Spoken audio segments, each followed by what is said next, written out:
दोस्तों नमस्कार। ये वीडियो मैं आप सभी के निवेदन पर बना रहा हूं कि बच्चा देने के बाद ऐसा कौन सा सेक्रेट फॉर्मूला है, ऐसी कौन सी दवाएं हैं जिनसे आप बच्चेदानी को सही कर सकते हैं। जी हां, आपने सही देखा, हिमरोप जिसको सभी जानते हैं जहर गिराने के काम आती है। इधर एक जहर गिराने के काम आती है जिसका नाम है यूट्रीवाइव। लेकिन इन दोनों की जो असली गणित है ना, उसको अगर आपने समझ लिया ना, तो आप श्योर मानिए कि अपनी कोई भी गाय भैंस को रिपीटर नहीं बनने देंगे। ये तयशुदा बात है। अब इनकी गणित क्या है, अच्छी तरीके से पूरी समझिए। मुझे पेन देना, अच्छी तरीके से पूरी समझिए आप। मैं आता हूं यहां पर, देखिए हिमरोफ और यूट्रीवाइव, अगर आप दोनों को देखेंगे ना तो आपको लगेगा कि दोनों ही एक ही काम करने वाली है। बिल्कुल सही कहा आपने, दोनों का एक ही काम है। लेकिन फील्ड कंडीशन में जो बेटर रिजल्ट है उसके बारे में मैं बताऊंगा कि बेटर रिजल्ट कैसे लिया जा सकता है इन दोनों को साथ दे करके। अब आप बिल्कुल भी नहीं इससे एक्सेप्ट करोगे कि इन दोनों को हम साथ कैसे दें, तो इन दोनों को साथ दे करके और आप रिजल्ट में बढ़ोतरी कैसे कर सकते हैं और इनका समय क्या रहेगा। दोनों का जो समय है उसको अगर आप सुन लेंगे और वो अगर आप फॉलो कर लेंगे तो बच्चेदानी से रिलेटेड कोई भी प्रॉब्लम नहीं रहेगी। आप सभी को पता है कि अगर बच्चेदानी की सफाई अच्छे तरीके से हो जाती है, वो भैंस जल्दी ही पीक पर आती है, वो गाय बहुत अच्छा दूध देती है, पीक लेवल को लंबे टाइम तक मेंटेन रखती है। इसके अलावा समय पर हीट में आना और समय पर कंसीव करना यानी ज्ञापन हो जाना, ये बहुत ही बड़ी बात है और सभी पशुपालक भाइयों का यही सपना होता है। तो ये सपना आप इन दो दवाओं से कैसे पूरा कर सकते हैं, इसके बारे में मैं आपको डिटेल से आज जानकारी दूंगा। देखिए, जब भी गाय भैंस बच्चा देती है, आपको करना क्या रहेगा कि आपको बच्चा देते ही फर्स्ट और सेकंड को चुन लीजिए। फर्स्ट ये है और सेकंड ये है। जो ही गाय भैंस ने बच्चा दिया उस समय अगर जहर नहीं गिरी है, क्योंकि बच्चा देते ही जहर नहीं गिरती है, तो उस समय आप इसको 250 ml देंगे। कितना देंगे?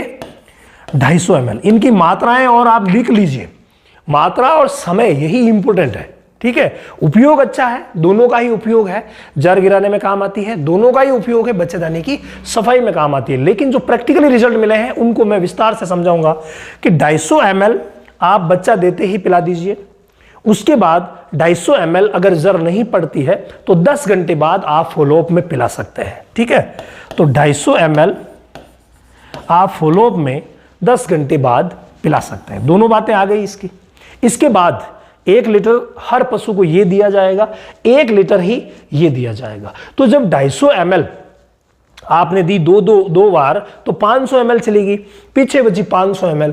उस 500 ml को दूसरे दिन से 100 ml सुबह शाम करना है और अगर जहर नहीं गिरती तो 250 ml सुबह शाम करना है। फिर अगर 24 घंटे में जहर नहीं गिरती तो पशु चिकित्सक की मदद लेनी पड़ेगी और वो अपना इलाज करेंगे, वो अपना सब्जेक्ट नहीं है।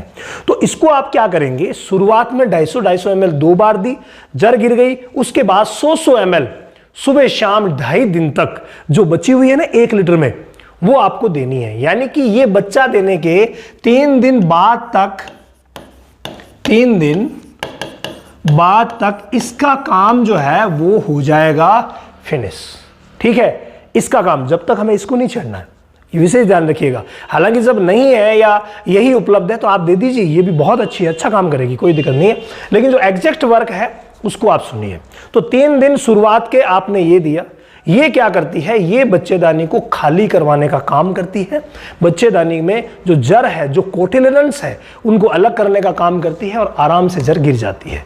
ये भी यही काम करती है। लेकिन स्पेशलिटी क्या है? स्पेशलिटी यह है कि फिर आप बीच में कम से कम 7 से 10 दिन का गैप दीजिए। कितना गैप देंगे? 7 से 10 दिन। यह गैप बहुत ज्यादा जरूरी है, चाहे कोई प्रॉब्लम है चाहे नहीं है। प्रॉब्लम हुई है कोई सी भी तो भी दे सकते हैं। हालांकि जब आपने पहले हिमरोप पिला दी तो प्रॉब्लम नहीं होने वाली है। फिर भी अगर प्रॉब्लम हुई भी है तो भी आप 7 से 10 दिन बाद फिर इसको शुरू कीजिए। ये बहुत ही शानदार फॉर्मूला है। 1 लीटर इसको लाना होता है और 100 ml सुबह शाम, 100 ml BD जिसको हम कहते हैं 100 ml सुबह शाम। ये आपको देनी पड़ेगी। इससे क्या होगा, बच्चेदानी की सफाई हुई और जो मेले अटके हुए थे, मेले में इसका रिजल्ट हमें बहुत शानदार मिलता है। तो इसको मेले गिराने के लिए उपयोग में ले सकते हैं, बहुत ही बेहतरीन है। मान लीजिए कोई भाई 10 या 12 दिन की ब्याई हुई भैंस को खरीद करके लाए हैं, उन्हें पता नहीं है कि पीछे क्या हुआ था, पता है तो भी आपको इस दवा का इस्तेमाल करवाना चाहिए ताकि कंप्लीटली मेले गिर जाए। उसके बाद बस मेले गिरे नहीं और वो बच्चेदानी नॉर्मल हुई नहीं और वो पीक पर भी आएगी और सब काम हो जाएगा। इसके अलावा अगर आप डीप में पशुपालन को सीखना चाहते हैं तो हर महीने की 5 तारीख से हमारा ऑनलाइन सेशन शुरू होता है, उसमें आप हिस्सा ले सकते हैं, भाग ले सकते हैं। जो व्हाट्सएप नंबर दिए गए हैं इन पर व्हाट्सएप कर दीजिए और रामावत एनिमल ऐप जो कि आपको प्ले स्टोर से डाउनलोड करना है, 1234 OTP है और उसमें आ जाइए और डेयरी फार्मिंग की A to Z ट्रेनिंग का हिस्सा बन सकते हैं। तीसरा नंबर ऑप्शन पर आएगा डेयरी फार्मिंग।